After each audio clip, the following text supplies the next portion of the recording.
Hello, I am Jess, a library science graduate student with the University of Central Missouri.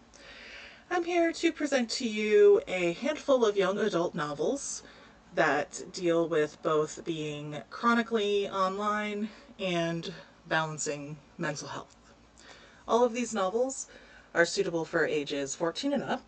Let's jump right into it with my first book I want to talk about, which is Eliza and Her Monsters. Eliza is a shy girl going into her senior year. The real world has not been super kind to her, so she finds solace online where she goes by Lady Constellation, the author of a popular webcomic called Monstrous Sea. She finds a chosen family amongst her fandom, and if it were up to her, she would happily spend all of her free time within it. Until one day, her number one fan arrives in her home room. And that merges both of her worlds, her online world and her real world. This book is perfect for someone, a reader, if you've ever been obsessed with something and become part of a fandom online. You'll really love this book. It combines that growing up lonely, struggling with anxiety, and wanting to find connection and community online, and with many internet culture references.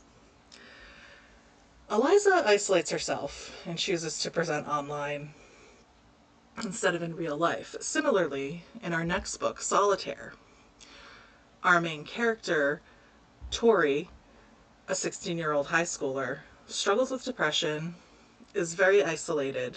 She has to take care of her younger brothers, doesn't really have any parental guidance, and like Eliza, she would rather put her energy into things that she creates online. And for Tori, that's her blog. But soon, an anonymous online prank group starts wreaking havoc at her school.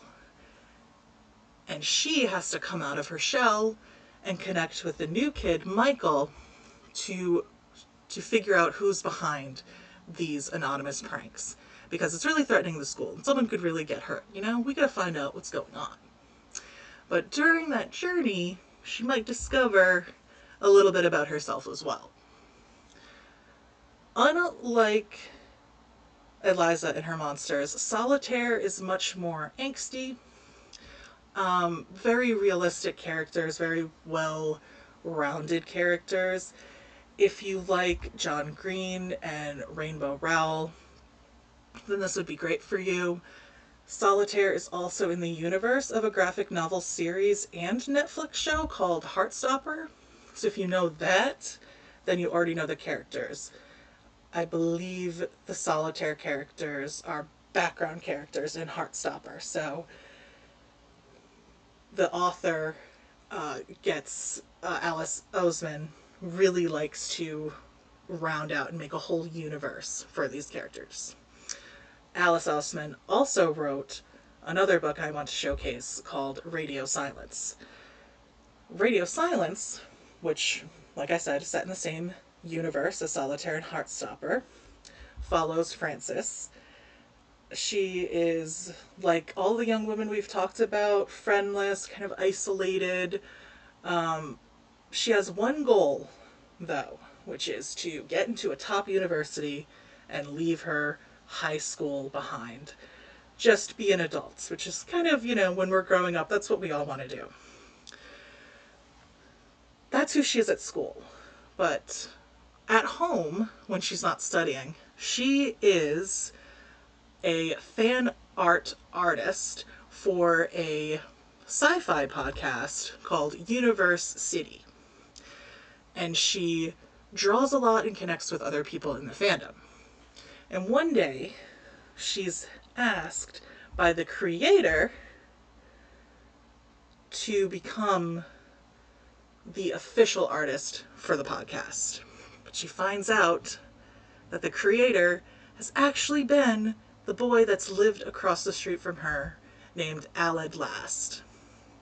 So they start to collaborate, but both are harboring some dark secrets from their past that start to creep up. So you have to find out, will it shatter their newfound friendship? Will everything go as they plan? Radio Silence explores self-identity, friendship, guilt, and facing your wrongdoings. You can't hide from the things you've done. You can't run away. You can't hide online. Reality will always be there for you to come back and have to face. For our next book, I do want to put in a trigger warning. There will be, we'll be speaking about self-harm and suicide. So if you can't handle that, please skip, and that's totally fine.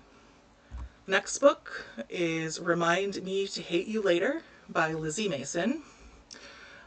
So far in this book talk, we've covered blogging, webcomic making, podcasts, but there's so many other social media platforms that people use. And what we see now is this age of influencers influencing. But what if your mom was an influencer?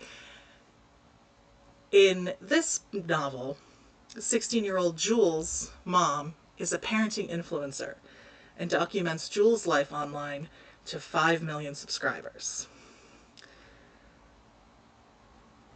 Jules, because her mom's an influencer, she can't really connect with her mother and also feels like her mom really hates her.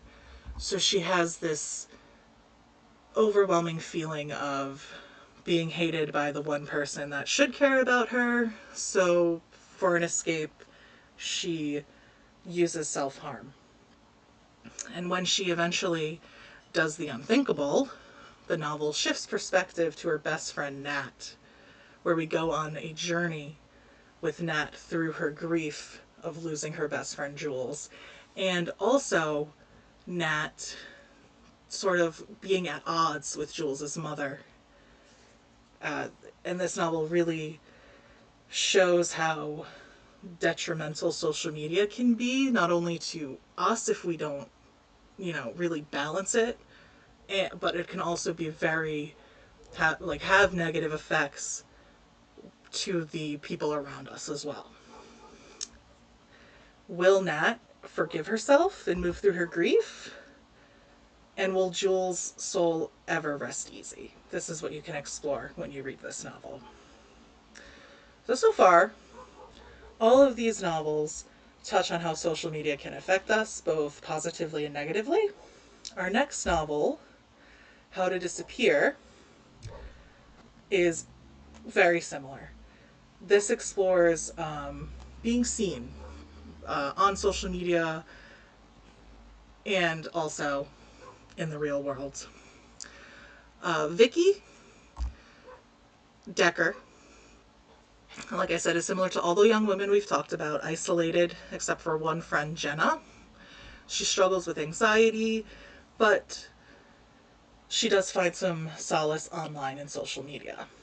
And when Jenna moves away, she's completely alone, and Vicky decides to create an online persona named Vicurious. The thing about her posting pictures on Instagram is that she photoshops herself into other people's pictures to make it seem like she's living this great lavish life. So she creates this whole fake life persona and begins amassing all these followers and starts realizing that, oh, my followers kind of are lonely and similar to my real self. And it's similar.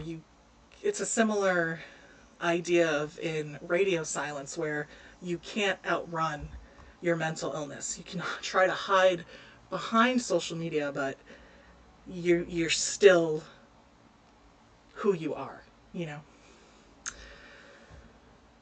Like all the books we've read, this one definitely is about finding balance and really not running from your mental illness.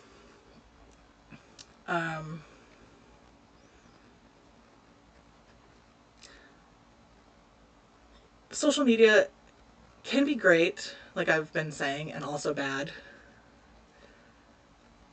it can affect us and those around us, our families. And we are in a time where everyone is online to some extent, and it can be very easy to escape the struggles of real life and create a better one online, but that won't fix what is going on in real life. So we need to ensure that we are not ignoring our mental health and having that online literacy, online media literacy, so that we aren't just staring at our phones and we're really finding balance and not having what we see online negatively affect us. I personally, in high school, was deep into fandoms. I was an isolated kid, so I was very similar to all of the women, the young women in all these novels. And I feel like because I spent so much time online trying to escape my own struggles with mental illness, I was never able to reach out to anyone in my real life in order to start getting help and start receiving treatment. And now I'm in my 30s and I feel like so behind in my mental health treatment. And I feel like if I had reached out to somebody in my past, my life would have been maybe a little easier, a little better. So if you, like me, or the characters in these books are struggling, try to reach out to somebody you trust in the real world so that you can balance your mental health and your online presence, and that being online and chronically online doesn't completely absorb you. And that's it. That's my book talk. I hope you've enjoyed. Thank you for watching. If you're struggling with any mental illness or suicidal ideation, please reach out to somebody. And thank you very much.